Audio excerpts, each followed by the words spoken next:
Hey guys, before the video starts, please subscribe, hit that like button, tell us what you're thinking, follow us at Nerd Reptiles on Twitter, also New England Reptile on Instagram, evilmorphgod_official on Instagram, check us out on Facebook, but please like our channel, spread the word, we're trying to build this up, and the more interest we're getting, the more videos we're going to do, and hopefully these videos are helping you better keep your animals.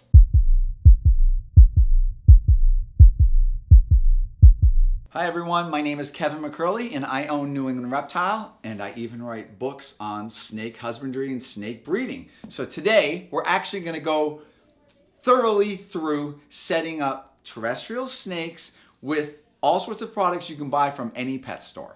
So let's start with something that's stripped down. So in this case we have a front loading cage, which is great for many different things. This is suitable for lizards and snakes and whatnot. But right now we're dealing with terrestrial snakes. So we have a glass cage with a screen top. Whether it's a screen top that goes on like this, we got ones that are just nifty and they do this.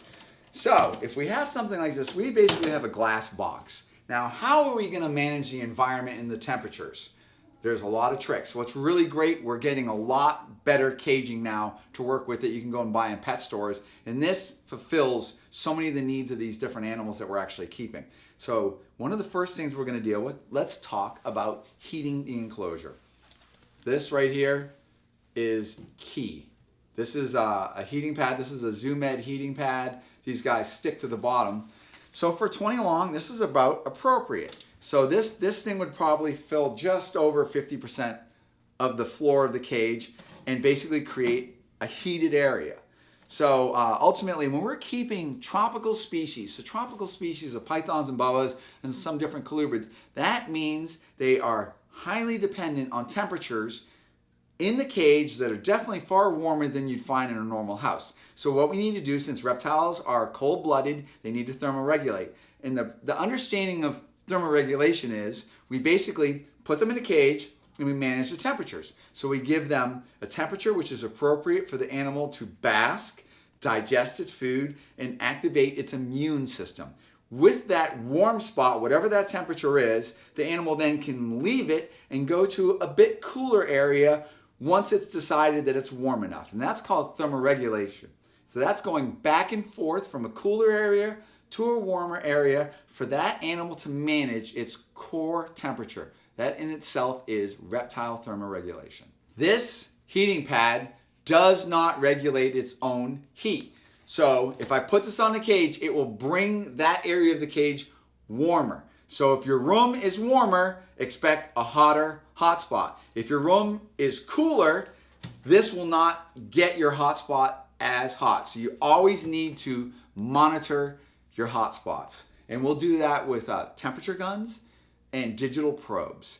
So another good little trick we can do, we can basically use something like a rheostat. Okay, so difference between a rheostat and a thermostat is this. A rheostat basically just manages the current that's going to your heating pad, and current is basically, it's the measurement of the energy that's being administered to your heating pad. So if I have a heating pad and I plug it into a rheostat and I feel the hot spot with a temp gun or a digital thermometer probe and I go, that's really a little too warm, I can turn the dial and drop it down. But if my room temperatures change, everything goes out of whack. If I have a thermostat, this is wonderful. So I basically plug my heat source into the thermostat, and then I locate the probe where the basking spot inside the animal's cage is, and I basically monitor that floor spot where the animal's sitting, and I can get an ideal floor temperature that way. It will always regulate itself. So if things are starting to get a little cooler, this thing is going to just keep that hot spot just the same. This is actually foolproof. Something like this is an excellent tool for managing reptiles, and nowadays we can get these awesome thermostats for not a lot of money, and they really basically help us be more responsible in the way we're managing our animals.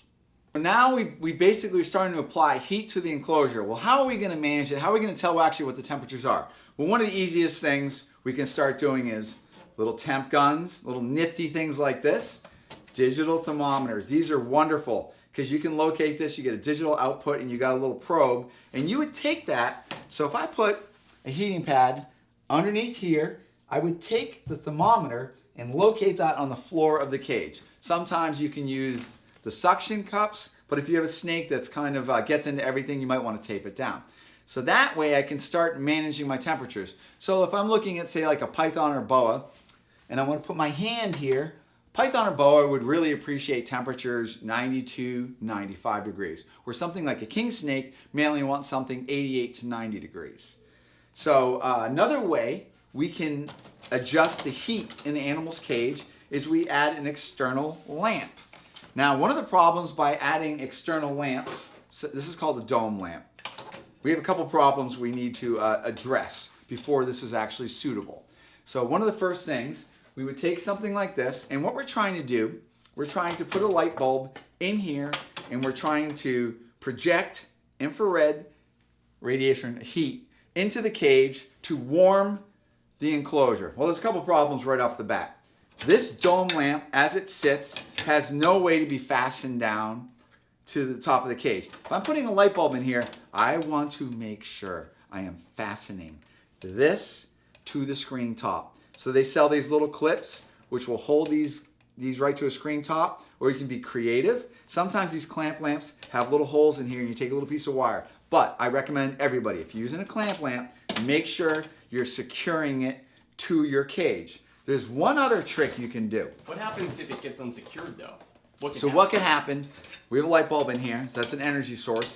It goes on here, starts melting the plastic. It's a fire hazard. Also, the smoke or the vapors or whatever from the plastic burning could actually be toxic for your animal and actually could kill your animal. We could have a fire, and I don't want to recommend anything without being thorough as far as what could actually happen. Another little trick we can use is a clamp lamp stand. So this stand would actually go under the tank and it puts out an arm.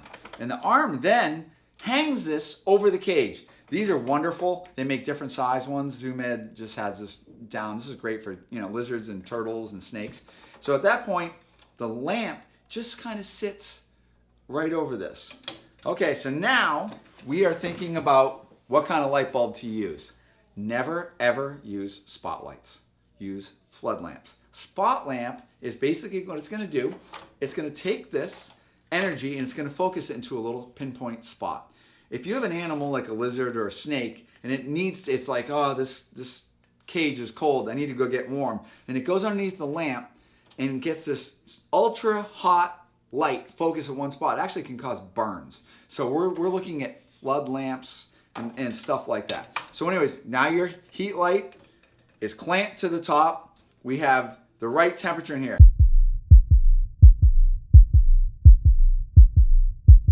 Humidity. Well, what is humidity? Humidity is basically, it's very critical with many species of pythons and boas and even colubrids. They're very species specific. So some snakes are more tolerant of lower humidity. Some snakes are very exact in what they need for humidity, and when you do not give them the proper humidity, you get things like stuck sheds, failure to eat, respiratory infections. You'll get failure to thrive, and you'll get just general problems with the health of the animal.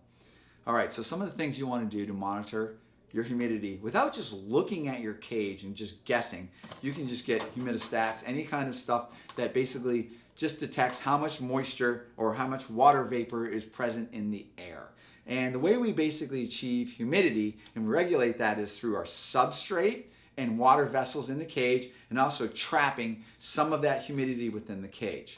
But they make some humidity gauges that are excellent now. These work great. You can put them inside the cage. It's a good way to reflect, you know, what the proper husbandry aspect of humidity is in the cage. So if we're talking about colubrids, so let's say if I'm talking about a king snake, a corn snake, they're a little bit more tolerant of lower humidity. So I think what would be ideal for a corn snake or a king snake, maybe 40% humidity.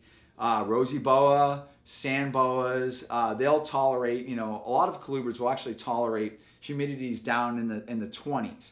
What happens is, if the cage is very, very dry, we have to basically make sure there's always a water source that's large enough for that animal to actually visit it, get a good drink, and maybe even put itself in there and actually soak up. So if you actually start noticing your animal visiting its water dish and staying in the water dish, a lot of times it's telling you things. Either A, it has mites, so you need to go and look inside the water dish to see if you actually detect any mites in the water, on the snake, or around the rim of the cage.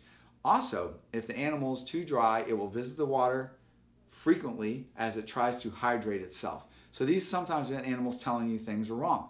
And the last is the animal may be too hot. So once again, you want to go back to checking out your parameters of your temperature. Make sure your temperatures are appropriate for the species that you're keeping. We'll cover up all these screen spaces, and these will help trap humidity. So they include 3 on this one. So if I did a basking lamp here and a heating pad here, and I left it like this, I'm going to do far better trapping that humidity than if I didn't have anything on that. So if I'm using just a normal screen top, what I would want to do if I have humidity issues, I want to cut a piece of plastic or something that's actually going to help hold some of the humidity. So if I took away this heat lamp and I put this top on here and I just relied on a heating pad for heat, that still may be good. Depends what species I'm keeping. One thing you want to basically be careful of. If I trap all of the moisture and the heat inside the cage and I don't have something like a thermostat monitoring the temperature, I can easily cook my animal, I can kill it. I can also trap it with too much humidity and I can start to have fungal and bacterial lesions. So if I put a substrate in here that's wet, or if the animal goes into its water dish and floods the cage, or just the cages and overall there's too much water in here and I don't give the chance for the cage to breathe, what happens is the glass is going to fog up, the whole cage is going to get wet, the animal is going to get trapped with this moisture, it's never going to be able to dry off, and it's going to get bacterial and fungal lesions. You'll get something like scale rot, you'll get mouth rot, the animal will become miserable. A lot of times if you see an animal, if it's too wet, it gets like this kind of like a shiny look to it. That is basically that animal saying, I am super saturated, there's too much moisture. All right, so we have a clamp lamp and we have a heating pad. If I am not careful about the wattage of my clamp lamp in conjunction with my heating pad, I can easily overheat the cage. So sometimes the clamp lamp with the light bulb, that could be like low wattage. It could be 25 watts, it could be 50 watts, depending on what your home is like. So depending on what species we're keeping. So if we're keeping pythons and boas will appreciate portion of their cage, roughly 1/3 to half of their cage, where they have temperatures anywhere from hot spot 90 to 95 for the hot spot. In the cooler end, temperatures down about 82 degrees, and that area is wonderful. Make sure you appreciate this.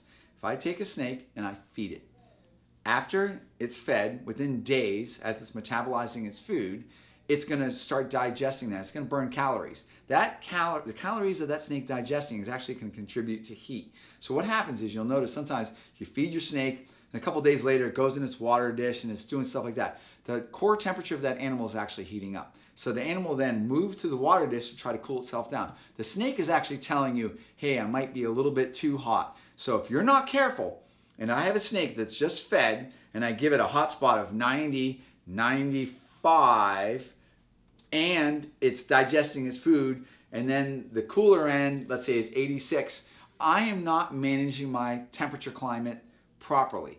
I need to make sure there's enough ventilation to give the animal a warm area, 90, 95, where it sits, but then it can move off it and suddenly it starts getting temperatures 80, 82 or whatever. And if I also do the same problem, but I do not manage the temperatures properly, and I have a warm area, 90 to 95, and then the snake moves off it and then suddenly sits at 72 degrees and it's recently just fed, what happens is that food item, if that snake isn't on point, and let's say it wants to hide in its hide box because it's nervous, and it goes to its cold end and sitting at 72 degrees while digesting, and it's a tropical species, that animal can actually just sit there hiding. The food will actually rot in its gut and it'll cause the animal is forced to actually regurgitate that food item.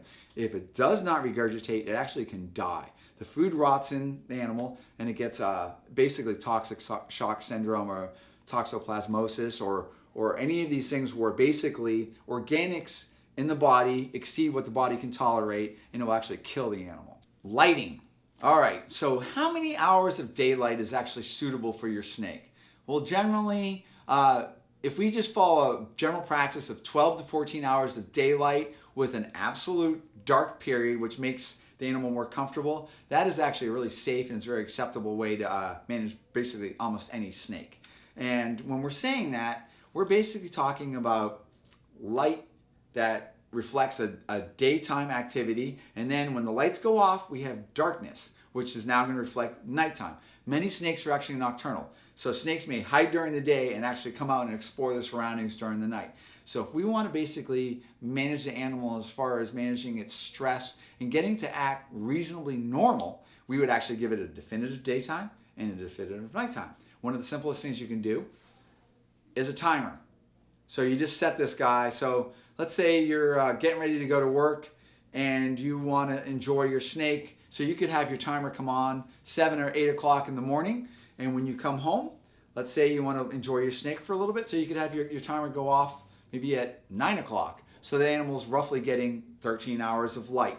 And then that works great. But if you have it where the light source is plugged into a timer and you just have it adjusted, you're kind of like, you're not after relying on shutting off the cage yourself, and it basically kind of automates your system. This is the end of part 1, managing terrestrial snakes.